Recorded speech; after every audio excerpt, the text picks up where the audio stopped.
tonight.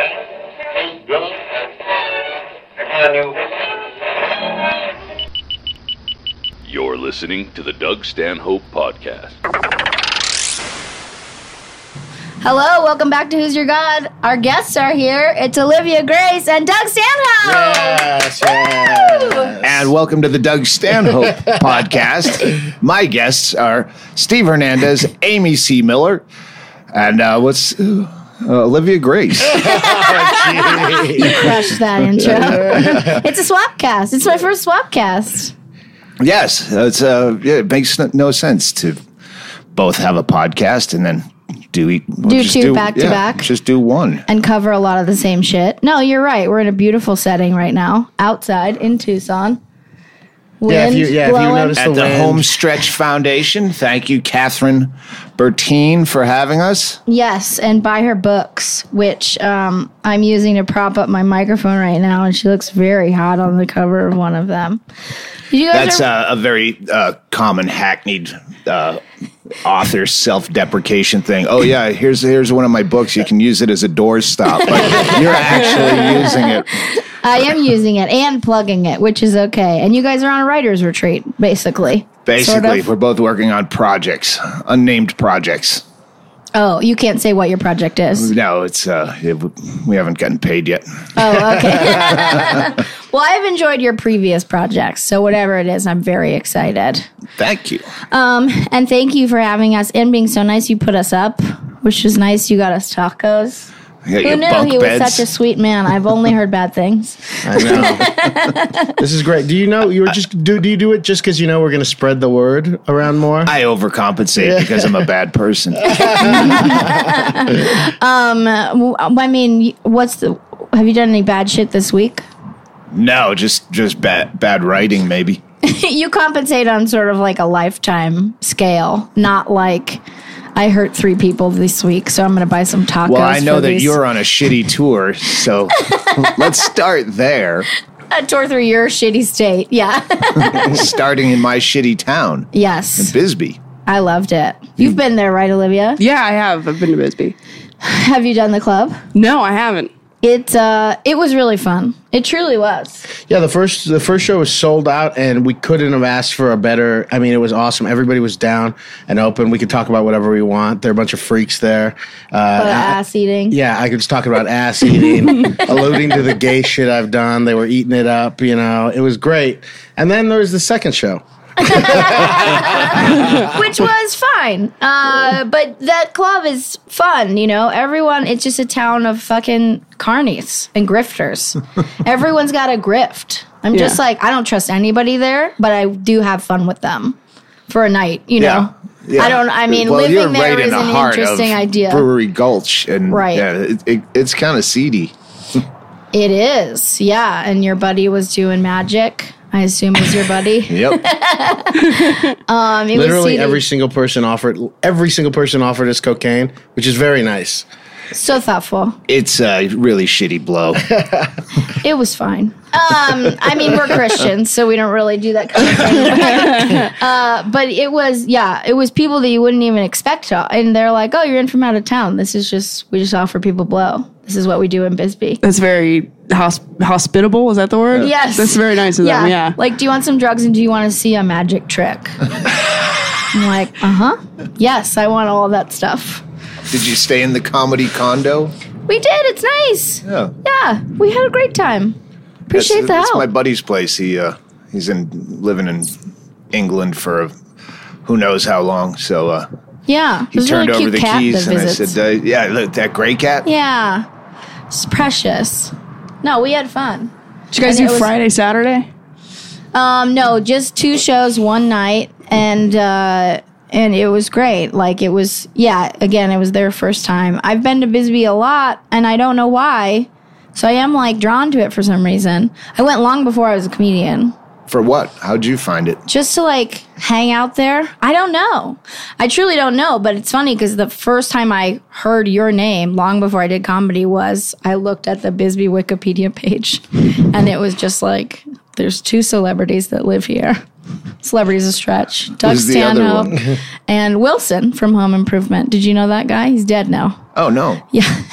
Well, he died in Bisbee, apparently. But how would you recognize him? Well, Jake LaMotta lived there. He just died. Oh, interesting. A couple years ago. Oh, okay. He lived, part-time. He was there maybe a couple months a year. Yeah. Did you ever hang out with him? He came over to the house for poker a couple times. And he didn't know where he was. Yeah. He's been that way for a while, right? Yeah. Well, he died a couple years ago, but yeah, he'd come over and sometimes they'd have to look at his hand. You can't beat what's on the board, champ. You should just fold. Oh, jeez. Yeah, it's an interesting place, to be sure. The first time doing comedy there. Did you live in Arizona? No, I just used to take a lot of long road trips by myself and then go to weird local bars and just get hammered and talk to strangers. And then I was like, oh, stand-up comedy. You can actually make a whole career of these habits. And then, now I've been back a couple of times since I've done comedy, but I just love it. I always love the vibe of it. I've stayed at Shady Dell a few times because I like trailers. Yeah. Shady Dell's the best. I love it. Yeah. Do you, and you still like it? Yeah, I absolutely love being home. Yep. You're so hospitable. Do you Just for the record, your podcast is the Who's Your God podcast. Yes. So we will be talking religion soon. Just for my listeners, your listeners assume and know. I hope so. Yeah. But I've been watching your tweets from the road because you did Bisbee and then Flagstaff. And then down to Phoenix. Yes. And then tonight we're doing the Tucson. We're in Tucson. Oh, last night we were in Glendale at Stir Crazy. What did you guys do off the cuff? No. Oh, okay. Wait, is that a show there? It's a venue in Glendale. Oh, no. We did Stir Crazy. It was just a one-off show. It was fine. It was really fun, actually. That room's great. Have you been to that room? No. The room's amazing. I think it's 120 max. But perfect shape. Yeah, we had a smaller audience, but it was still rocking. It felt great up there right away. It's in the middle of a very Vegas mall entertainment district. Oh. It's weird. Yeah, Glendale is a really weird spot. I noticed when I was there. I was only on that one little strip of where the shops and stuff are. Yeah, it's so weird because then it's just surrounded by garbage. Yeah. They just crammed all of their let's put all of the entertainments here. The hockey stadium is there, comedy club, movie theater, Dave and Buster's, a mall. It has everything. Cheesecake Factory, just every single improv in the country. Yeah, and a giant fountain in the middle. You have to waste that water. So everybody I don't know. Yeah, it was fun. They definitely had... it had the standard portraits of comedians on the wall. They were so committed to only having men on the wall that they had a portrait of Bill Murray, and we're he doesn't do stand up. You really had to dig for this one. There's 40 portraits on the wall, and you're I guess before we put up a woman, we'll just put up this comedic actor, Bill Murray. I love when they have, all comedians that never played there or ever would. Well, it's a brand new place, Lenny too. Bruce. Yeah. Oh, really? Yeah, it's brand new. Yeah, That's so the funny. jukebox in Peoria has Sam Kinison and Richard Pryor, two people that are from Peoria. Sure. And I used to say you should put up. They're not. Don't say they're from Peoria. They left Peoria. That's the only reason you know who they are. Yeah, and they never played this club. No, never would. But otherwise, it was fun. Flagstaff, weird place. We've just crawled all over this fucking strange state. We've heard. I love your tweet about, hey, four nights in Arizona, and they haven't disappointed us by not having a dead animal's head on the wall in any one of us. We've performed under so many carcasses. starting in Bisbee, which, they just have all kinds of wacky shit in there. I found a clown mask and a wheel, and then it's such a town of carnies that Matt You're from Becker that. is the ultimate carny. He's just like, yeah, once we get this wheel up and going, we'll really be in business. And we were like, I don't know why a comedy club needs a wheel, and I'm not going to ask. It's just, that's his vision. Becker's a gadget guy. Even when we were kid touring comics, you'd ask him for a lighter, and he'd start emptying his pockets, and there's a rubber glove and like just weird shit. But, he does magic, so he's got something. He once rigged up a can of butane with PVC tube up the sleeve, over the shoulder, and then out the other wrist. So when he'd see a girl lighting a cigarette, he'd go up and go, "Oh, you need a light?" And he'd light the cigarette, but he'd hit the butane in his other pocket, so a flame 4 feet long would come out of the lighter. Yeah, everyone is just like, there's some sort of performance personality down there where you're like, show me what you got. It's clowns. It was so fun. But I think, and then people aren't even just like drinking at the bar. They're like, let's have a contest to see who can push this tape measure up to the ceiling without it falling over. There's like always an activity to do, which is nice. Yeah, you love it. Yeah, he's the best bartender ever. Yeah. I mean, I know he owns this place now, so he's wearing a lot of hats. But when he was up in Anchorage and it's just bartending, have like one of those power squirt guns with a dildo on it, giving tequila shots to gals through it. Sure, Steve's a bartender, and I feel like very few people are like truly great at it. Oh yeah, we had a great time. I've met nothing but great bartenders. A lot of like beautiful women bartenders too, and it's like, what are you doing here? Like, how did you get here? I want to know the whole story. I want to know the story. How did you two meet up? Olivia's a comic from LA, but she's like a gypsy, and she disappears for months on end. I mean, you're so great and funny, and I love you so much. But you disappear for years at a time now to New York, but then you left New York, and then I saw you were opening up for Doug. Doug, how did you guys first meet? I have no idea. You'd have to tell me. Yeah, go, Olive. Well, I've always been a fan of yours, and I would like pop into your shows whenever you came through like Orange County or whatever. And so we met a couple times then, and then I was on the road, and I came through Bisbee on Thanksgiving, and I sent you a message on Twitter like, "Can I come by your house?" And you were like, "Sure, but I'm gonna forget." And then I showed up, and you were like, "Do I know you?" And I was like, "Oh, he really did forget." And then I reminded you that I was like, "Oh, you said we could come over on Thanksgiving," and you were like, "Oh, okay, cool." And then it ended up being this like potluck thing with all your neighbors were there watching football. And and then as the night went on, there were people there, so you were like, "You want to do stand up in the Funhouse bar?" And I did, and that's how we met, basically. You and Eric the Jew. Eric, yeah. Eric something Jewish. Eric Friedman, yeah. And I remember him because he had his thing was, I'm a dude. It goes with a bit, but he had coasters. Yeah. It's about being roofied and looking like a girl. He got roofied because he looked like a chick back then. That sounds like for merch some to band me. or something. That sounds like merch to me. So he had a coaster to put on top of your drink that says "I'm a dude," but he left a bunch, and that's how I remembered him. Merch works. That's smart. Oh yeah, anything can be merch. I mean, I've sold some ridiculous stuff. I love that. Like I was into some weird shit as a younger person and as a teenager. Like Jesus, maybe the weirdest thing you can be super into.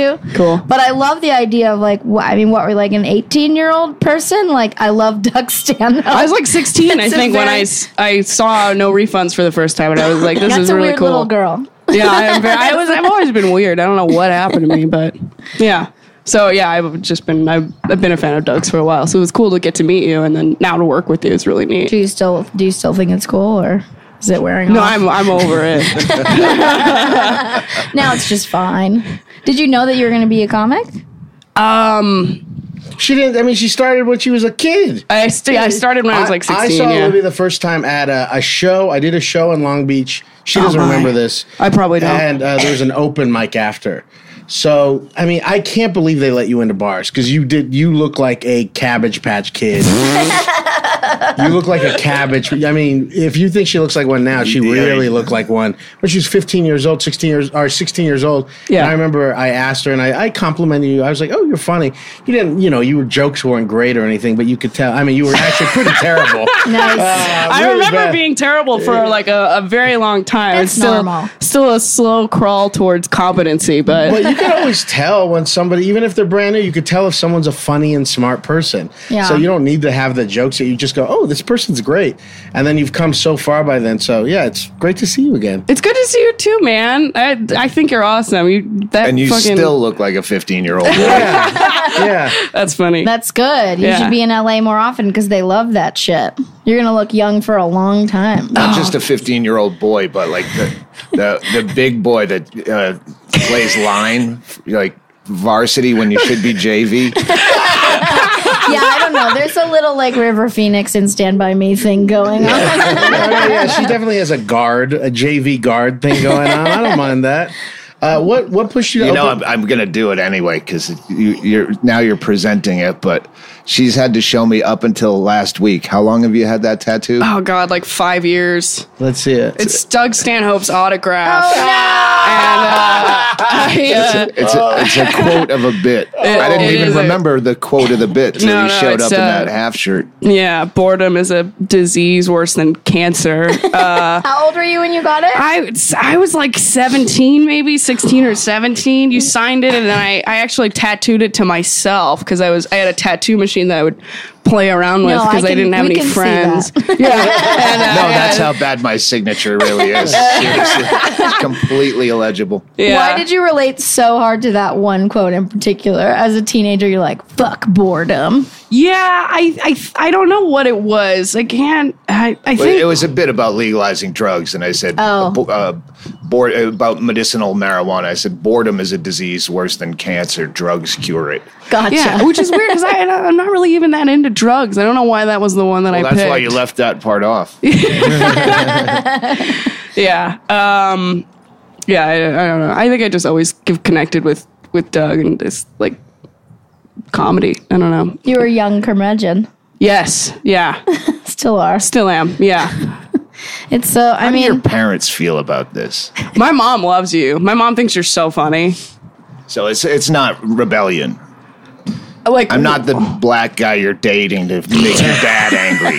She doesn't date black guys. She dates old guys. Okay? I swear to God, she never looked at me with any kind of attraction until she found out I was in my late 30s. And then, wow, those lies really lit Yeah, up. that's why I'm not attracted to you, Steve.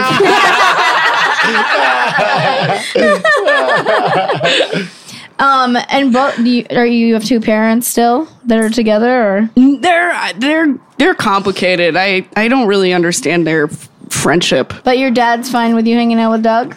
I guess. Yeah, you know. Where are they? They're in Orange County. Yeah. It's funny because I hung out with so many older men as a younger person because of church, and I can't believe my parents allowed I still that. don't understand this church thing. Sorry to interrupt. Oh yeah, you, no, but- please. We're but- swapping. Yeah, well, when you texted me, it's about God, I thought you were like being funny. No. But I couldn't tell, and that's why I wrote back, I'm all about it. So And I still can't tell if you're Christian or not, because you keep... I'm not currently, but I was for many, many years. You say currently like you might switch back at any moment. That's always the worry. I feel like that's a real worry for Amy sometimes because she really is scared of the afterlife. One day at a Oh, time. are you really? Yeah, I don't think that I will go back at this point. But it's a weird thing. Like when you know that you were capable of being brainwashed that intensely for so long, then I can't say with 100% certainty that it wouldn't happen again. You know what I mean? I would hope so. I mean, now I have, I think, a more rebellious nature because I know that happened and I bought into some bullshit. But Now, yeah, are you talking normal brainwashing, like just Yes. raised that way? You didn't... no, well, that's not. My parents weren't Jehovah's religious. Witness shit. I did it on my own. My sister and I did it on our own. It's a whole long story, but my parents weren't religious. We just sort of like started going to church, I think, because we needed like adult supervision and people that cared because our parents were never home and they were drunks. Steve used to be a megachurch pastor. Yeah, so I used pastor at a mega church. Oh, yeah? So I grew up in that stuff too. But yeah, I went. That translates well to comedy. Yeah, absolutely. I used to preach. I used to come up with series. I would preach for a month and take a week off. But that same place where I get jokes from, where the Holy Spirit delivers, that same thing is the same place I get jokes from, where I used to come up with sermons and everything. I knew it wasn't up to me. It was whatever that thing is. I just had to make room for it there. Do you ever, like, when you're playing Flagstaff, go, fuck, if I was doing mega church, I'd be making so much bank, and now I'm playing at 28 people? Oh, no, absolutely. I just tweeted something like that, too. Generous. If I gave my life back to Christ, I would be fucking rich. Like that. I know exactly why how to can't do you just lie? You Most can. of them. Yeah, they are. I mean, the church that I used to work at, they live, I'm from West Covina. The church is in West Covina. It's like primarily Latino, about 15,000 people. The senior pastor's white. They live in Newport Beach, and they fucking just come in on Sunday. And nobody talks to the senior pastor. He has They're a couple rich. he has a couple of guys that are like there that, you can't talk to. But him. even for comedy, like Steve could go clean and do churches, but he's a pervert.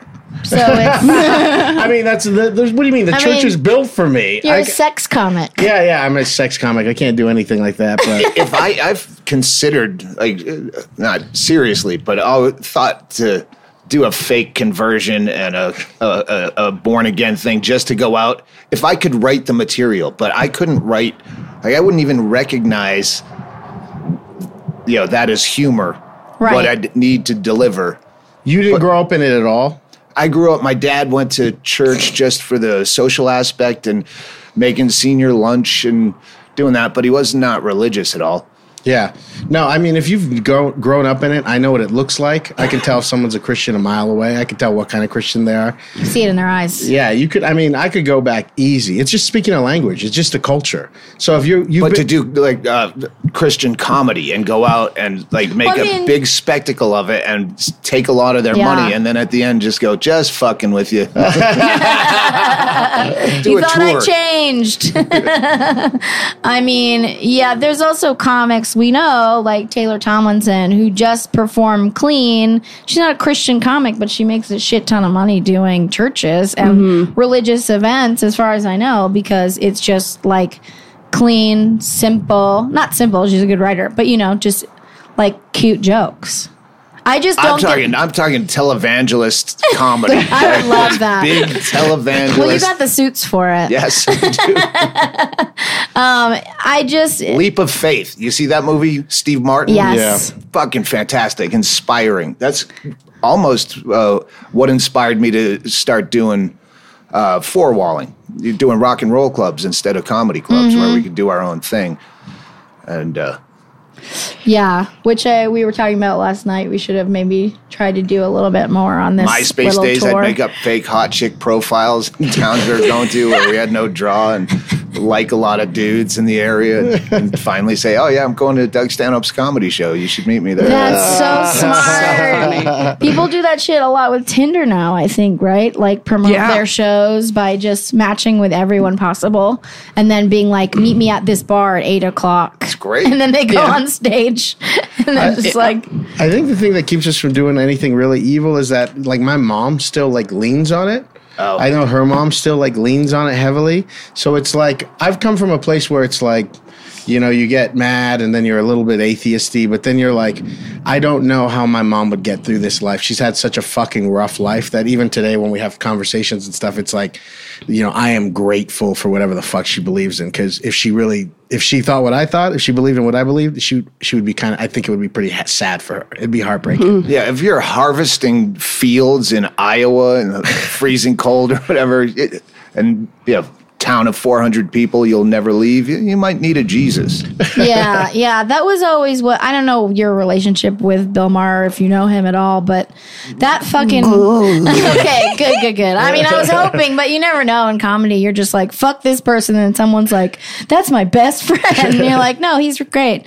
But that fucking religion documentary, I mean, I had to turn it off because he's literally talking to a trucker in a little trucker church being like, you're an idiot. You know, what you believe is fucking stupid. Right. Yeah, and this dude's just like, I'm in a truck all day, you know? Just like hauling people's shit around and I'm alone. Why can't I? And just like, you're such a dick, Bill Maher. He's one of those guys that even when I agree with him, which is a lot of the time, he's just, kill the messenger. Definitely kill the messenger because he's such an obnoxious twat. Sure. And anybody that's, I have an aversion to anyone who's like, I 100% know that I'm right about this thing or anything. It's just tough for me. I don't know. Maybe because I grew up around religious people. Like how can you be the one that knows anything 100%? Like we're all just regular people. You know? Yeah. This is one of those podcast pauses where I go, should I burn that bit right now? Do it. I know. I just did a special, so that wasn't in it. So that's one of the few chunks I can still go out on the road and do. So I'm not going to burn the bit, but it's about becoming less atheist. Okay. That's a good bit. Yeah, don't burn it. No, I'll tell you after. But all right. I'll work skits at the table. It's about that's something that's happening to you. It's in that to be a true atheist, not a true, but all the logic that leads you to atheism means you have to discount all the fun superstitions that are stupid and silly too. I want to believe in a lot of other things. I want to believe everything happens for a reason sometimes, and it's a litany of those kind of things. Yeah. Karma. Well, again, but you don't believe in any of those things. But it's fun to. Like you have a song stuck in your head, some obscure song, and then you get in your car and you put on the radio, and that song is playing right then. You go, "Fuck! What? That was just." It's coincidence. I feel like I've conjured people that way too. Like I'll just be like on the bus thinking about a friend, and then step off the bus, and they're right there, and it's like. I want to believe that's some kind of synchronicity in life. Mm-hmm. Yeah, I hear you, especially in love when it comes to you don't want to be a bitter atheist going, there's no, I just thought of her, it's just random circumstance. I want to believe that, there's a little bit of fucking magic there. Yeah, of course. And I think the same logic that gets you to the place that there's no God, then you realize after a while that there's no way we could possibly understand what time or anything really means anyway. So that same thing that gets you to that initial place of atheism is the thing that goes, I don't understand what a molecule is, and the fact that we're on this planet and that is as miraculous as anybody walking on water. So we can go fuck ourselves. Olivia, if you're a Doug Stanhope fan since you're 15 or 16, there's no way you believe in God, right? It's interesting that you asked that because I was can you actually do me? Guess what I was? Raised. I feel megachurch because of Orange County. That's a fair guess. Okay, but yeah, I'm gonna go like evangelical, like a Presbyterian. You're almost right. Actually, we grew up Catholic, but then my mom now is like involved with almost a megachurch. So, what's it called? The Saddleback Church. Yeah, Saddleback's a megachurch. Yeah. It's a megachurch? It's one of the biggest megachurches in the country. It's very famous. Rick Warren, the purpose. Rick Warren, he created the idea of the megachurch. Wow. Yeah. Well, that goes to show you I haven't been in a long time. Exactly. He wrote a book called The Purpose-Driven Church that is what everybody has bit off of. It's the idea of interesting. On Sundays, they have the big outer circle. You get the people to Wednesdays, then into small groups. There's all this stuff but he is the guy. It's a corporation. Oh, it's like How to Make a Church a Business by Rick Warren. Okay, well then Amy was right. I knew it. Yeah. Well, that is fucking big business in Orange County, and it's like, it's like one of the few conservative places in the entire state. So, like, why not create the mega church there? Mm-hmm. Of course, it would come out of there. Yeah, a lot of bored housewives with a lot of money. What's that? Were you involved, or you just kind of hung back? I would go, but my mom wanted me to be confirmed when I was a teenager in the Catholic Church, and I didn't want to do it. It didn't make any sense to me, even at that point. But I don't know. I would never say that I'm a complete atheist. I'm kind of more in the vein of like, I don't know, but I think that there's a lot of like philosophies behind certain religions that have helped me be a better person. Like what? Just knowing, like for me right now, knowing that I'm doing something for the right reason is really cool. How do you know if you're doing that or not? That's a really good question. I didn't realize this was a podcast where you guys were going to really dig into that. It's a Godcast, Olivia. Yeah, no, it's a Godcast. When you say for the right reason, do you mean for art? For art's sake? I don't or know. For nobility. Do you mean like ethics or? I think this is a really hard way to phrase what I'm actually thinking, but I'm also afraid you guys are going to jump down my throat if I say anything that sounds good. You don't do that.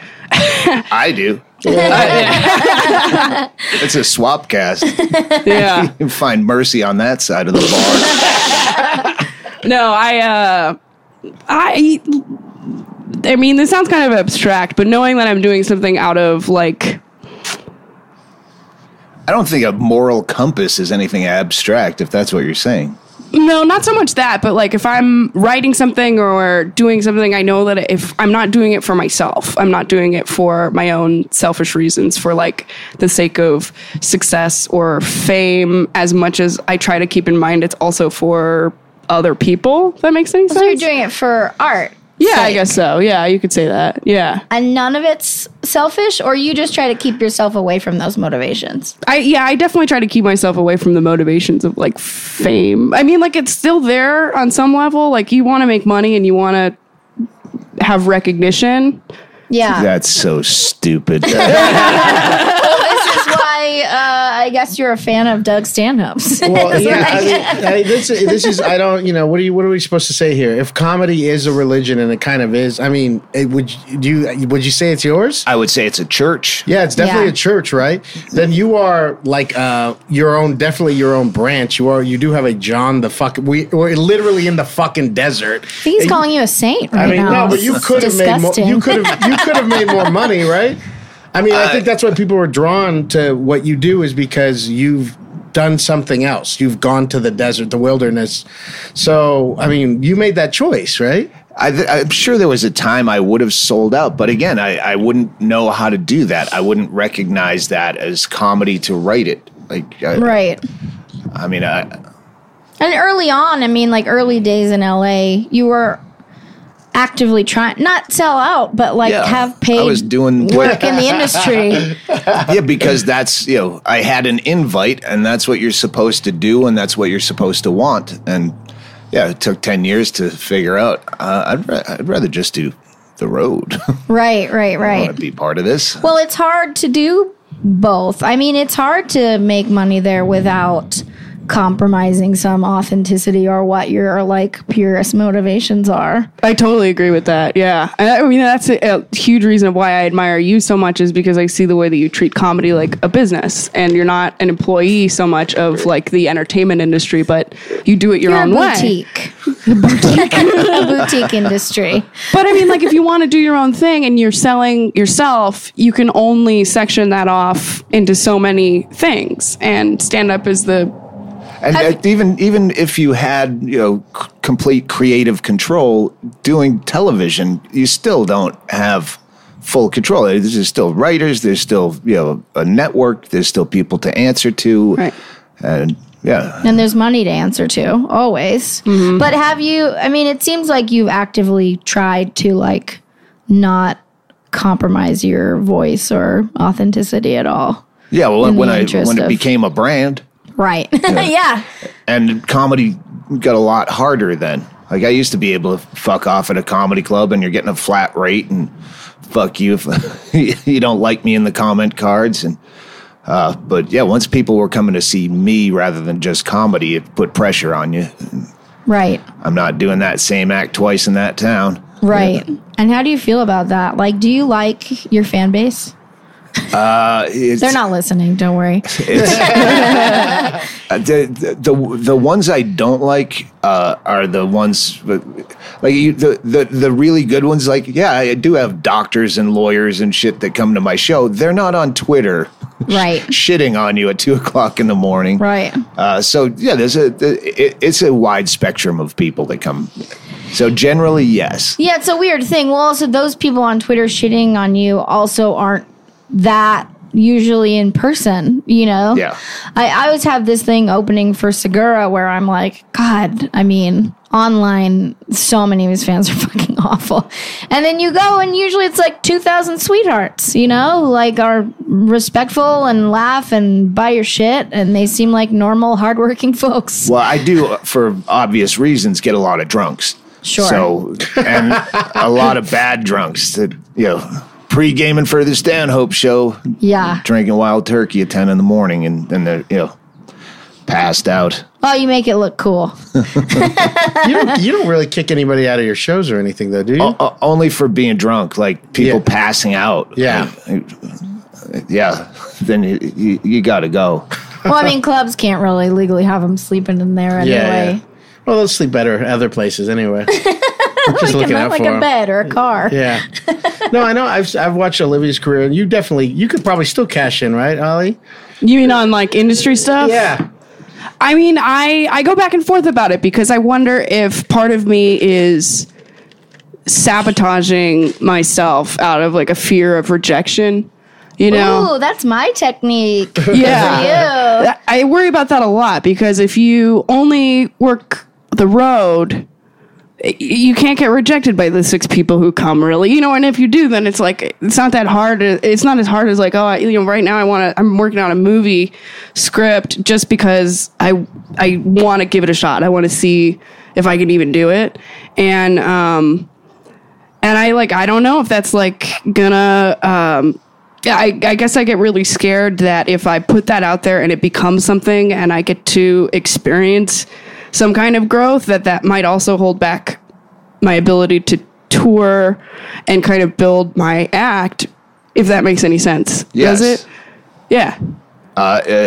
As an analogy, yesterday I said to her, I go, every time I always feel like I'm missing something. I want a sunburn. I'm out here in the desert. I want a sunburn. But if I'm out here, I feel like I should be in there writing. And if I'm in there writing, I'm like, why am I wasting all this good sun in a dark basement? Like whatever I'm doing, I feel like I'm missing something else. So I end up just stuck doing nothing. Sure. Yeah, it's a grass is greener analogy. Like, I don't know. And I don't even know if it's that binary. Like, if actually going through with something and taking on some challenges in television or film, if that actually is binary and that does make it harder, or if it's just... Catherine, can you look up binary for me? Well, Let me open one of her books. I was thinking of that too. I think the thing then that keeps people like us then from being happy is it just ambition? I mean, if you didn't have ambition artistically, it's a very specific kind of ambition. Yeah, though. yeah. I mean, I said artistically too, even. So it's not even like, it's not tied to money or quote unquote success. Well, more than that, I think if you specifically have ambition to do stand up and perform a lot, it's kind of a self-sabotaging sickness a lot of the time. Because like you're saying, like you want to do all this stuff, but you don't want it to interfere with you doing road gigs. Exactly. Which maybe you won't feel like that forever, but I mean, you've always felt like that. Right? I mean, your one steady thing is you've always I can performed. step away from it. I just took 9 months off and never thought about going on stage once. Okay. Yeah, I only go on stage for business. I don't go up for fun. Well, occasionally, but randomly. But you used to. I mean, you had a period in your life where you had to perform all the time. Early on. To just feel. I was going to say when I was her age, but I wasn't even doing comedy yet when I was her age. Yeah. I know. It's really hard to imagine. Wait, you're 23 now? Yeah. All right, that's when I started. And I feel like anything that you would write would be great and you'll get the script done that you want to make. But then if you got to the point where you did kind of get what you want and have to sort of compromise, you know, in the process of getting that thing made, like, does that process freak you out? It does a lot. It really does. Because I guess I just really, what am I trying to say? I worry about too much exposure too soon. I worry about people coming to shows just to see me, but my stand-up's not there yet. And then they feel cheated, you know? Because I know your stand-up is there. Thank you so much. I mean, you have to also keep in mind, like, how often, like, people get things very young that their stand-up is not ready for, and it truly doesn't affect them that much. And Like, they just get to bomb for a long time until they get a TV show. That nearly happened to me too. I got lucky. I fell into the roast battle stuff really young, and then right at the same time, I started doing it just for fun. They picked it up, and it's a TV show and all that stuff. And I got agents and managers, and I just couldn't like follow through on a lot of the stuff I was getting, because I would get these like showcase shows like JFL, and I would bomb because I didn't even know how to do a 5-minute set. You know, I coasted on riffing for such a long time. So I moved to New York to try to get better at stand up for a little bit, and I'm so glad that I did that, because I think if I had tried to like sell a TV show at like 19, I would be a monster right now, and I would be I would be not only the worst person, but I would be so unfunny and bitter and like You'd be Lena Dunham. I don't know. So I don't know. I mean, it's hard to imagine. I feel like it's for the best, but I came to stand up very late, I think. When did you start? I started at 30. Oh, I know. It's late for most people, I guess. You're very funny. I was watching clips last night. Oh, thanks, Doug. Yes. I try, but I do often think like, oh, if I had started earlier and gotten anything at 22, 23, I'd be mortified to see it in the world, you know? Yeah, no, that makes sense. I worry about that too. Is like, am I going to look back on anything I make now and be like, wow, I fucking suck? But I do think that that's part of everybody. Growth. Yeah. Yeah, you must have stuff out there that you're like, oh yeah, there's a woof. clip of like me 3 months in with a flowing mullet and some weird accent. I had like some kind of New York affectation or talking out of the corner of my mouth, and wicked embarrassing. You just picked it up from someone else? Someone unearthed that old video. I have no idea what I was doing. I remember trying to not sound like Andrew Dice Clay, because he was like the catalyst that got me to start open mics. And I can't sound like him, but I think I was.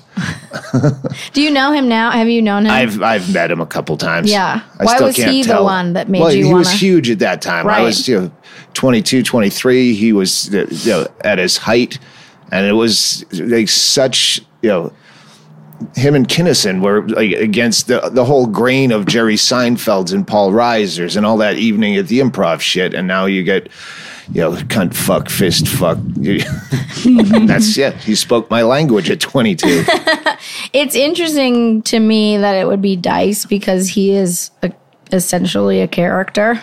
And did you have like an early version where you were not yourself? I was, not myself at all. I was writing bits just, all right, this might get a laugh. Like I didn't for shock put any value thought stuff? into it.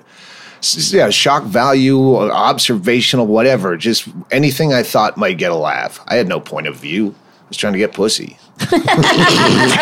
And did it work?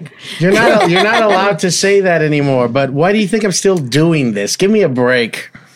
Not for art. You can say that you want pussy. You talk about getting your ass eaten on stage. Like, you're throwing it out there. Yeah, but you got to be cool about it. I'm just saying that people that we run with, you're not allowed to say this is the reason why I still do stand up. I disagree. I don't run with people like that. Well, I think it's fine. I'm glad we're friends then. I didn't know that was your only motivation. It's That's my weird. sole motivation why I do anything. Oh, Steve's doing it for the right reasons. Yeah, and the ass eating. Now that I've had that happen. It's been great. Do you do your bits about ass eating? Then you have people come up to you afterwards like, "I'll eat your ass." Tonight. That I have different reactions. I have of women. The past like 3 shows have been like, oh, they'll be like, "Thank you for talking about that. I love eating ass. You need to get that more out there and stuff like that." That's just she's lovely. asking if that's ever is your ass eating bit ever gotten your ass eaten? No, I've only I stopped drinking 6 months ago. So I don't know how to have sex with anybody yet sober. Yeah. Oh wow, yeah. Yeah, so just the only person who's ever eaten my ass is my girlfriend. So praise God to her. So it was wonderful. I've got a bit. You'll see the bit. I know that that's real, but it's so far. I don't know. It's just, I guess if it's never been hard to get laid, then it's just like my last motivation for doing stand up. Oh. If anything, I've tried to morph more into doing fewer things for men's approval because Oh yeah, well as a woman, it's so angry at it's this got to be point. completely different. Yeah. When you and I, Amy just alludes to how many men she slept with, and you'll hear a name or she'll be like, oh yeah, that too, and I'm like, God damn, this woman's numbers are but from far away. The numbers are so beyond anything that I could have imagined. All shapes and sizes, colors. We've got the United Nations have been up there. I've never been with an Indian man. But is that true? Yeah. Oh, but she said that was shame. Either kind? No, only from India. She's been I've been with a Native American. Oh, have you? Yeah. Right on. I've been to Oklahoma, Arizona. Sure. Yeah. No, but so that's good to hear. I'm glad that you've accepted me for that too. But it's just a hilarious reason to do anything. But it makes sense. As a woman, but as a guy, what do you think? I mean, it's just funny how simple you guys are, and I just give you more credit often than is due. Man. Of course, Doug hasn't been in this job for this long for pussy. That's crazy. But as a young man, that's your motivation for everything you do. I know, it's so weird. Why do you do it now then?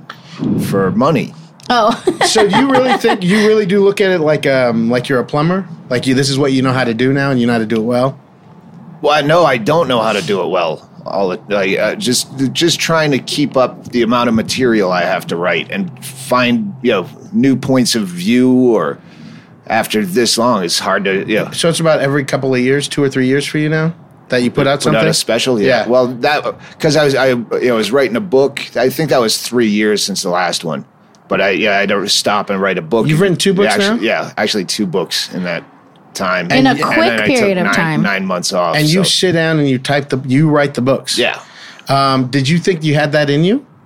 Once I cashed the check and I go, oh shit. Now I have to. I better have it in me. You really did get, for that first one, you got an advance? Yeah. And then you're like, oh, I have to do this now? And it never occurred to you to have a ghostwriter or someone working with you? No, it's like saying, would you have someone write your material?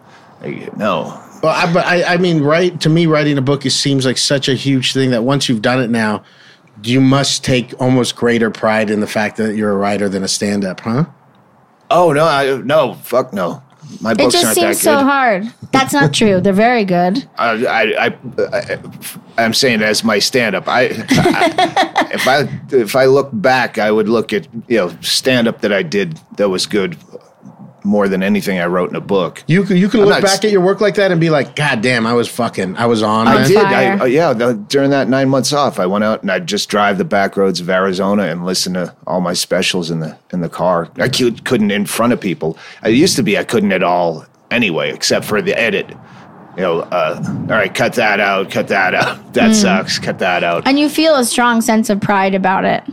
But I went back and I listened to 13, 14 years worth of shit, and starting with that quote on Deadbeat Hero, and I went, yeah, there's some pretty fucking strong shit in there. Do you like that guy when you hear him? Do you like a lot of them? Yeah, there was only one that I hated, and Oslo. One special or one joke? Yeah, because we taped it out of convenience when it was not ready to be taped, and I knew that, but they go, this guy will film it, we can get it filmed for nothing, and he's here, and so against my better judgment, I let that go out. And it would have been great 8 months later.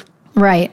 It's really amazing because I don't, I'm not that far into comedy, but I mean, I can't really listen to things from like 2 years ago. I feel proud of myself on the whole, and I feel like I'm good for where I am, not amazing, but I don't know. I don't have that like necessarily like a deep sense of pride in all of my material. It's pretty impressive. Don't you think? I think so. I also think it's really interesting how polished you are as a comic. Like, oh, me? I can't see. Yeah, we can't see your eyes, dummy. Oh, sorry.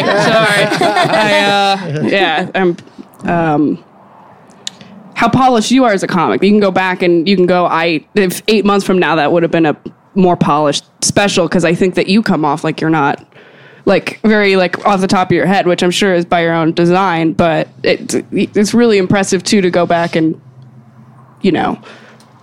see where you could have tightened the bolts or whatever. It's interesting to hear that that's from one you. thing about being drunk every night is a lot of times it is off the top of your head because you're just trying to remember how does this go. Yeah. I know this bit. I should know this bit.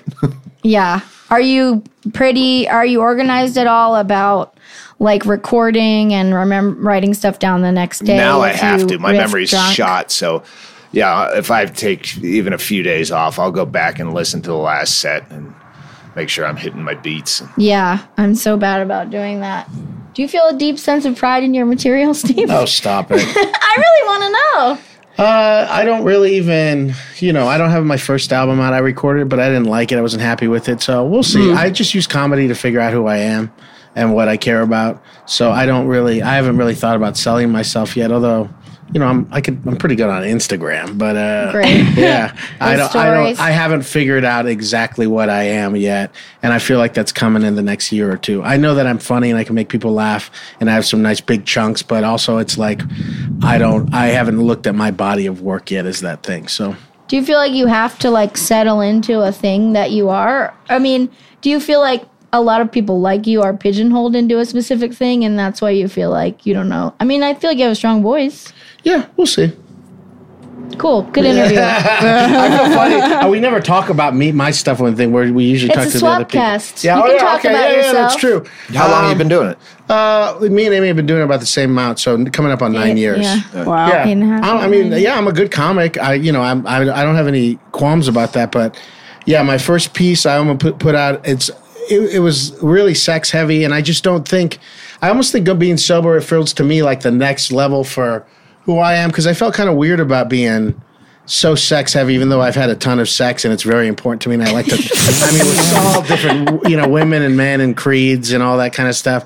But I also feel like it's been pretty lopsided, and especially now that I'm sober, and I'm like, oh yeah, it's kind of hard for me to fuck anybody now. I'm open, so I can do whatever I want, pretty much. But it's like Amy keeps trying to push different women on me in every city, but I'm like, I don't know what. I just want someone for you to flirt with since you can't drink. Yeah. Oh, that's so sweet. I make sure I he gets understand. food and women. Yeah, so I don't. As much as I like sex and everything like that, I don't know how to operate in this place. Yeah, sober. I have no social skills. Yeah, I mean, I'm very charming and sociable and everything like that, but I don't. That's a different kind of socializing. Yeah, I mean, ass eating sober. Yeah, exactly. I've had a lot of threesomes, but I imagine I'm going to get to the place where I can do this again. But my first threesome sober. If you were sober, Yeah. and someone was eating your ass, Yeah. you would feel how repulsed we are when we imagine someone eating your ass. It's not that bad. You've done it sober? Yeah. I mean, I just Morning ass eating? Sure. Jeez. that's what I mean. Is sex to me is such a huge deal then too. So I'm exploring that stuff too. If I feel like I'm going to get to the place on that stuff, so that my jokes will mean more to me, more authentically, sexually, because it all still means to a place. And tons Right. of sober people are into swinging and doing crazy shit. I've got to make myself get to that place. How old are you? I'm 41. All right. Yeah. So yeah. I guess when you're in the middle of that major of a life change and actually figuring out who you are as a person, then who you are as a stand-up comes along with That's that. that's what I mean is that I'm a great comic. I'm going to do great tonight. You know that I'm good and everything. I can't Makes me laugh. I can't impress upon the crowd how great of a comic I am. Stop it. We're not switching orders. I'm still going last. All right. I cannot impress that enough. But to me, whatever's coming next, the turn is going to make the other stuff so much smarter and more interesting. Well, I had about that long. It was about 8 years I was in before I put out my first CD, and it was mostly sex stuff. It was the best of my first 8 years. Yeah. And that's not something I Yeah. I don't listen to that. Yeah. But the next one was a lot smarter, and that's where I started to turn. Yeah, and I could have put out, I still have the thing where I could put out the album, but I'm just like, it didn't feel authentic to me. It didn't feel, I know, especially now that I've gotten to the place where I'm sober and I'm not, it just doesn't, it's not authentic. So whatever's coming next, I'm going to mold it all together and it's going to be really fun and interesting. So yeah, I'm not in any rush either. That's one cool, I started when I was 32. So I know what it's like to have a straight life. I know what it's like to just work and then make dinner for my wife. Yeah, and then work and make dinner for my wife and watch Bravo and be dying inside. So I'm not in any rush to fucking do anything. I have nothing to prove. If I wasn't doing this, I would be working a third bartending shift a week. It would be nothing else. But being great at it. Yeah, sure, being great at it. I care about being good at it. But I'm not in any rush for anything except to figure out who I am and to be. I guess I just worry, and I don't know if this is true, that being in LA and being from LA, that you also think about the marketability part, which it's like, I don't know. I mean, the authenticity seems like the most important thing. Like, did you ever worry that you weren't a specific thing and you also were doing, like now a lot of people try to emulate you. How long did you live in LA for? And 10 years. 10 years. 95 to 05. So that's a long time. Did you feel that creeping in to put out, did you feel that pressure to put out stuff that would sell? No. Okay. No, You I never didn't. cared? No, I only cared later when I got to what I thought was good. I only cared about the shit I used to do. Gotcha. Yeah, Doug Benson said when I first worked with him, I was like a year and a half into comedy at the Improv in Vegas. And he said, yeah, we used to call you Doug Stand-Up because all your bits are just kind of benign. You didn't really have a voice. No, it was all just dumb shit. So then once you got good and you knew that you were authentic, you just felt like that would be enough to be marketable. Like, this should sell because I'm a good comic. I don't remember thinking about it much. I mean, I was getting enough road work where I was making a living, and I want to make a lot of money. well, you'll need it if you're in LA. I know. No, I don't need a ton. I mean, Steve and I talk. Steve wants to make $50,000 a year doing stand up. Oh, what a dream to me! Yeah, if I could make $50,000 a year out of comedy, that would be so cool. But once we do our mega tour, Olivia, do you think that you learned enough from going to a mega church that you could fake being an evangelical comic for one tour, 1 year? I just don't think that I would, but I could. It's possible. Anything's possible. I feel like you'd make a great audience plant, like with Doug. With Doug as the preacher, like a sweet young girl comes up and recommits her life to Christ. You'd be good at that character. I could do the laying on of hands. Yes. In a not Me Too way. Oh yeah, you could do like a little wheelchair thing and have him carry you. I see all this. You know what? I'll plan it. No, I see the story. I see the story. Yeah, it could work. It could be a good. Write the script. I mean, what do you want out of all this? You just want to perform right now. I just want to be. Yeah, I really want to be a good comic more than anything. That's what I've always wanted. And I think what's really interesting about what you guys are saying now about working the road and stuff, I think that when you were working the road, it was easier to make a living at it. Is that? And there were far fewer comics. I don't know when that. Yeah, we got charged for drinks last night, so it's rough out there right now. Yeah. 2 glasses of wine. But I think what it takes to be a good comic is the years of practice and working the road and doing an hour and then shedding the hour and then building another hour and all that stuff. And that's a really, really challenging thing to do right now when a lot of us are either playing the clubs, the small clubs, or like trying to, I mean, I feel like part of it is you guys were sort of flying blind in the beginning, and we have way too much fucking information. There's all these different sources where, it's just like, oh, I'm supposed to be doing this and I'm supposed to be doing this. Why do we have an idea that you write a new hour every year? Because of Louis? I don't know. We just have all this information about what stand-up is supposed to be that it's hard to just do your thing a lot of the time. Yeah, there's a lot of shoulds. There's a lot of shoulds. You should do this. You should. A lot of it is if you're a young person and you have management, you should try to sell a TV show. Yeah. That's what you should do, or what a lot of people do. Well, that's what they want. I mean, yeah. It's what a lot of people want, and there's nothing wrong with that. I don't think. I just found that it doesn't work for me. I think but yeah, there are a lot of shoulds in this. You should. It's good to know that. Just don't tell your manager that all you want to do is do stand up on the road. It's funny. I've tried to tell them that, and they were like, "Oh, that's nice," and then I didn't hear from them for a long time. Yep, that's what happens. Yeah, I mean, but this. I don't know. And when you do make money on the road, don't tell them about it because they had nothing to do with it. No. I mean, I don't have reps, but no. When I've met with anyone, I'm like, you can't touch my stand-up money unless you get me the gig. And they're like, all right.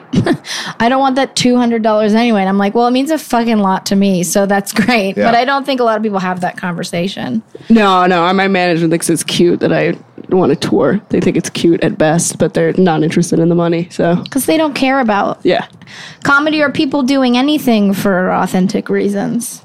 They got into a horrible business, which is just like sell personalities for money. I don't know. No, I think there definitely is a lot of that, and a lot of people fall into that trap. But I also think it works for some people. Like, oh my God, that guy Tim Robinson has that sketch show on Netflix. Oh yeah, I think you should leave. Yeah, like some people it works for them. That's the way they showcase their talent and their personality, and that's why that business exists, is because there is a way to do it where it's not cheap. But I also think a lot of people fall into it because they feel like they should, and it just doesn't work out. Mm-hmm. So that's the other side of it, I think. Ambition is ugly. You think so? Yes. Any kind of ambition? When you go back to LA and you go to the store and you see people that are still like grinding and angry and, that should have been me kind of attitudes, and like, you're fucking 50-something years old, man. Yeah. Yeah. I was back in LA. I was going to stay there for a while, and I was going to stay at my friend's place, and then that fell through. So I didn't have a reason to stay anymore. And I noticed when I was back that I was spending so much of my time avoiding like super negative people.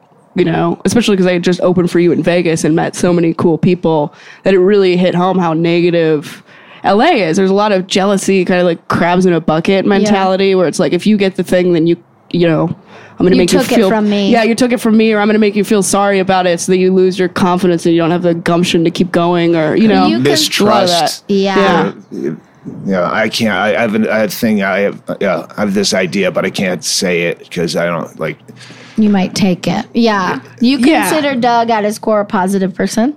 I do. I think you're very encouraging and like really just I love talking about comedy. Are there people you discourage? No, but I remember in some interview where they go, what advice would you give to new comics? And I go, I always say, get as much stage time as you can and all the rote things that one says to that question. And then I go, but you think about it, most people who try comedy suck. Yeah. So for me to say, stick with it, that's why fucking open mic lines are that long. And there's 55 people signing up on a Thursday for open mic because everyone told him, get as much stage time as you can. Never quit. And now, someone like quit. Olivia Grace can't get a fucking 5-minute set because a bunch of stupid assholes listen to me. Right. And a lot of those, I mean, you have like your own voice and you're a fan of Doug's, but I imagine you get a lot of like young dudes who are like, I want to do what you're doing. That was always the thing that like Crimmins would say as his number one advice was like, don't try to do stand-up like someone else. That's my first bit of advice. Like, if you don't have a voice of your own, don't do this. Be yourself, basically. Which is like the oldest, most classic advice. But, I mean, so many people get into stand-up being like, I want to do what Stanhope does. I want to do what this person does. That's all I got. It's fucking bizarre. Hey, help me out. I'm an open micer, and no one, they won't book me because I'm dirty. I'm like, no, they use that as an excuse because you suck. Yeah. You went up and tried to just say fuck, cunt, retard. And, those words aren't funny. If there's a craft to what I do, I'm not just saying awful things. Yeah, exactly. And I've thought about that so much recently with you and like with Attell, that there's certain, there's all this sort of whining and discussion right now of like, oh, we're not allowed to say all this stuff anymore. And it's like, well, there's still a certain number of people that are just beloved and good, and people don't get pissed at them. No one's ever mad at Dave Attell. And he says, on paper, a lot of the shit we're not allowed to say anymore every night. Yeah. But he's like developed this level of trust. I think someone like, Big J has a lot of that too, where people just like him, and he says crazy shit to people's faces doing crowd work. We also aren't working for anyone. Right. Like, there's no sponsor that's going to drop us. That's the thing. It's like, yes, say whatever you want. Be ready for a certain level of consequences. But also, a lot of the people whining about this just suck. They're bad at comedy and they're not likable people. I totally agree. I totally agree. Because I'm all for, like, if you can make it funny, talk about it. I don't think that anything's off limits. But I also see that there's a lot of people that have been doing this for a very long time that have never gotten that far. And they're like, oh, we can't make jokes about this anymore. It's like, well, no, it's not that. It's that this audience of people, they're young and they can go out and they can afford to see you because they don't have kids at home. And, like, they want to see you, but they've heard that joke about Asian drivers 50 times. Right. And that's why. They're not shocked. No, they're not shocked. It's because you're old and you're not you're not like trying anything new, and then you're blaming everybody else. She's actually pointing at Doug when she's saying that. You guys can't see it because it's a podcast. No, because you get away with this when shit. she calls me old, that means hot. You know? See? We're bringing it back around. Yeah. I mean, it bums me out specifically about someone like Nick DiPaolo, where it's like, I like Nick face to face. I think he's a charming person. I think he's very funny. Have you seen the new special that caused the ruckus? I watched some of it, and I couldn't really watch the whole thing. And Did you see it? No, I was refusing to watch any comedy till I get that special tape. Smart. Yeah. I think part of what bums me out is that sort of heel turn to be bitter about all this, when it's like, no, Nick, you're funny. You know, you don't have to do it as a thing that's explicitly like, I'm going to shock everybody, because that's his thing. you can It's just always continue to be bitter likable. anyway. Yeah. He's always been like that. Yeah, he's like that's so his sweet act. in person. Yeah. But he's also probably not. I mean, as much guff as we're giving him to, I mean, he's planned his tour route around Republican stalwarts around the country. He's making money. So he's making a living, and he's talking to his audience. It's just like it's like Cameron Esposito doing it to her lesbian audience. You know, Sure. If you find your audience and you're just saying the things they want to hear, who gives a fuck? Right. Yeah. I guess because that bums me out. It does suck because he's not. Maybe we don't, it's hard for us to say you're not Nick DiPaolo, you're not pushing yourself to be the funniest, most interesting version of who you are. Right. It's hard for us to say that because we don't know. I mean, I'll say it. That's a really interesting point, though, is because he does have I guess what I was talking about is people who just like refuse to update their craft or like progress as an artist. You're not talking about Nick DiPaolo specifically. No, I wasn't talking about Nick DiPaolo specifically. But that's what's interesting about it, is that he's like doing like the what he's supposed to do, but still like bitter towards this like progressive.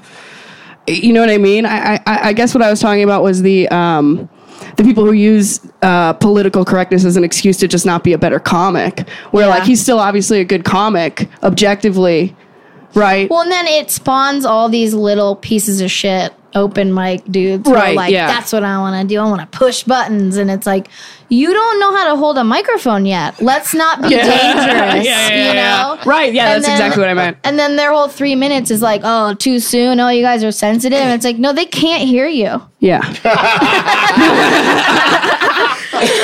That's so funny. And I mean, the whole like emulation of anybody is terrible. I mean, if someone, a young lesbian open micer wanted to be like Cameron Esposito, that would infuriate me too. Right. Trust me, I've seen it. It's pretty bad.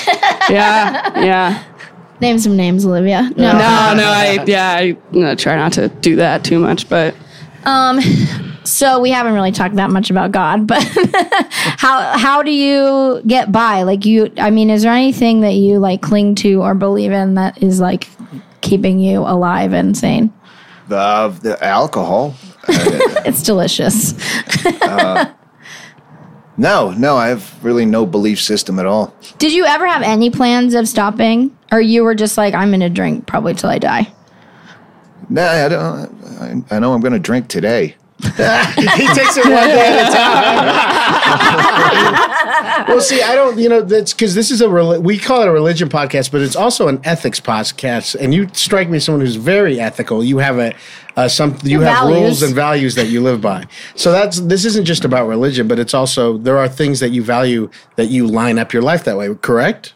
I guess, again, moral compass. Yeah.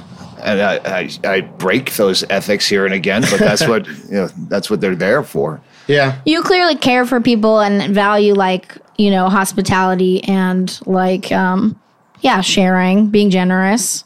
Yeah. I like being a good host. I work hard at it. Were you ever not? Is that where did you get that idea from? Well, when I was living out of my car in those years. But that's for a man. I think I've always been generous. Okay, for a man to be like, I want to take care of these people. I want them to feel safe and all that. That's not a typical trait, I think, that you find everywhere. Oh no. So when did that Men turn? love to be cared for. Did somebody do that for you? What's that all about? I don't think I have answers for these questions. That's okay. But moving to Bisbee was a big thing. How old are you when that happened? 38, I guess. My age. Yeah, but all of a sudden you leave LA and you meet people. You know your neighbors, and you see the same people at Safeway every day, and then. It's not like LA where, so it's open to hosting. I got a nice house. No one has cable down there, so so they all want to. The people that do watch football would come over, and we'd have football Sundays, and everyone would bring stuff, and And it's a small town. It's a community. It's not like in LA you can sort of be, a lot of people just live there in a shitty way, And because I live in Bisbee, I have more money. I'm not spending $2,000 a month in rent anymore. So you have more money that you can, host. Right. But you think you would just sort of came out of the womb someone who was going to be generous and want to help other people as much as you help yourself. I was going to say I was raised that way, but I have a lot of questions about how you were raised affects who you are. Olivia Grace was raised as a straight woman in Orange County. Yeah, we don't know what the fuck's going on with her anymore. Yeah, that is interesting. Convenient haircut. That's all. That is interesting about that. I do think that it all plays a part, but my parents weren't that. My parents were. Everybody, you're not allowed to talk bad about your parents when you're Mexican. But they don't listen to this. They did the best they could, but it wasn't good enough, It really was. He only hit you sometimes. Yeah, he did hit me for reasons, so I'll give you that. That helped out, but they're fine people now. They did do the best they can. It wasn't good enough, but you got to wonder where that stuff comes from. Where my brothers and my sister, we all turned out pretty good, but I don't know where that comes from. When my mother was dying, she was saying, I just want to know that I was a good mother, and I lied and said, yeah, Mom, you're a great mother. You have to lie. Yeah. I don't know. I feel pretty heavily affected by how I was raised and who I was raised by. How specifically my mom. But I also think some of those traits now are fully genetic. Like the solitariness of everyone in our family, because it's everyone, like my grandfather's only friend was a tumbleweed. And his namesake, lives with a crow, famously. So my mother was not religious at all, and she didn't, subscribe to any of that. But then she'd take us to astrologers, have our charts done. So, all right, yeah, you might be right on the religion, but that's the same kind of dumb shit. Right. You've been a young person in LA, Olivia. Are you into astrology? No, I've always thought it was kind of dumb. Yeah. Psychics. She'd take us to You have psychics. a Doug Stanhope tattoo on your body. I do. Let's not judge people who believe in astrology too harshly. No, I don't believe in it either. I'm surrounded by it now. But again, it's like you were saying about your mom, Steve. I'm happy that anyone finds comfort from it. If it helps you organize your world and how you deal with people, that's fine. Yeah, my birth mom, I was adopted, and my birth mom was on all the drugs for a very long time. And the only thing that turned her life around was becoming a Mormon. And she's one of my favorite people to talk to, even though I think Mormons are, it's a very weird religion, but it's helped her so much because it's helped her connect with something. Other Mormons. Other Mormons, but something other than drugs gave her a purpose, and that's why I love talking to her, because she's such an awesome person. Yeah, people need a thing. Yeah. What's your thing? Comedy? Right now? Me? Comedy, and really just trying to be a good person, too. And therapy. Therapy's helping a lot. You got therapists out here, or do you call someone? No, I call him. She just we has talk Doug. on the phone. Yeah, I love my therapist. He's a super smart guy. Quit your bitching and have a drink. Do you? No. You never have? No. I was forced to when I was a kid. Do you have outlets like people? You have people you're close to that you can talk to when you are struggling. Yeah, that's called drunk dialing. Sometimes drunk DMing, even. Yeah, that's how we met. Yeah, I think maybe our official first contact. But I like it. I like a good middle of the night debate. I don't know what the catalyst was, but I went through that DM thread because I'm like, I don't even know if I know her. Or... So I think I said something untowards on Twitter and then apologized or something. I don't even remember. No. Who cares? It's not real life. Yeah, whatever it takes, it got us here today. Should we ask the question? Absolutely. So we have a question we ask everyone, which is if you were going to have a religion or a church of your own, what are 3 things you would teach or practice there? I think it'd be more of a cult. Yeah, that's trying to start a cult. Like you're kind of running one already. The problem is I'm so apathetic or like I'd have grandiose ideas at night for my followers and we're going to do this. And then when everyone rallies in the morning to do it, I'd go, I said that? No, that's stupid. I don't want to go Get back hiking. in your cot. 3 things.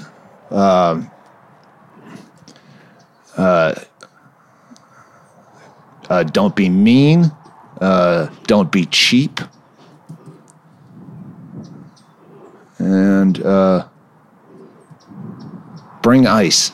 People always forget about ice. I know. You can never have too much. So bad we didn't bring anything today. Real We're pieces of shit. We're going to get this guy something. Don't worry about it. We're going to do something good. nice for Doug Stanhope. And are these 3 things that you always follow? Pay it downward.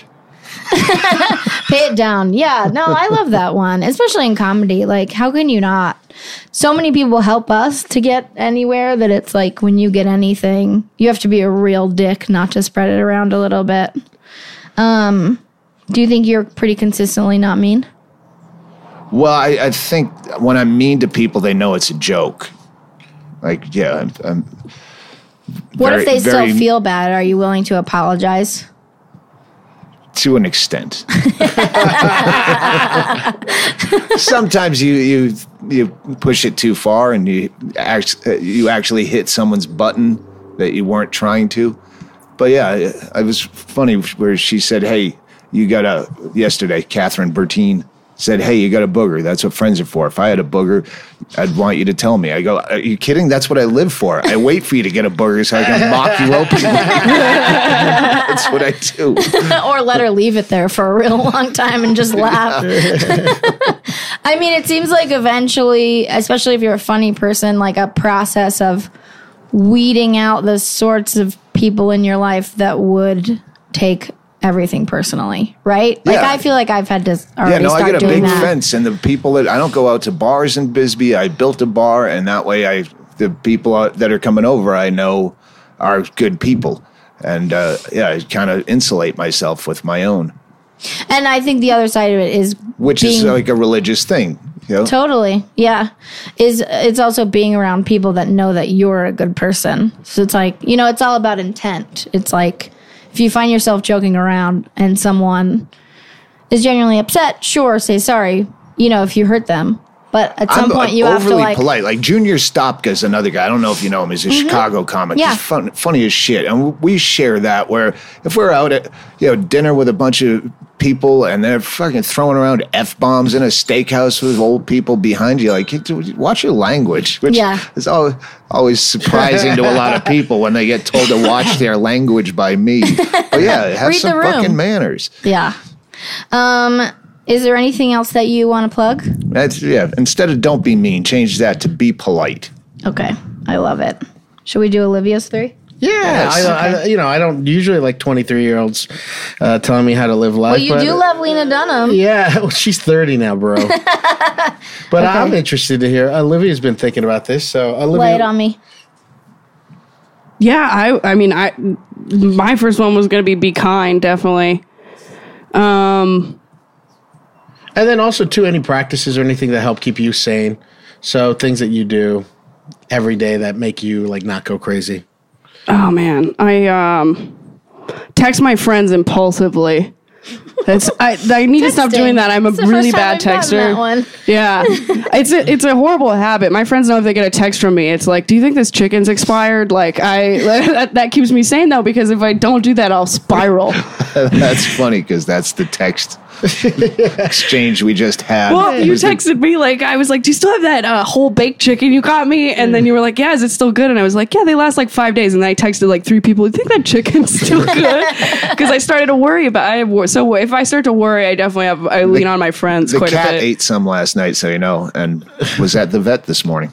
Unrelated.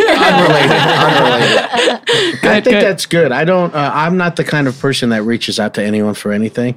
So I think that's a healthy habit to like establish. Because also, yeah, your friends. It feels good to be needed too. Yeah, I've tried to get better about that.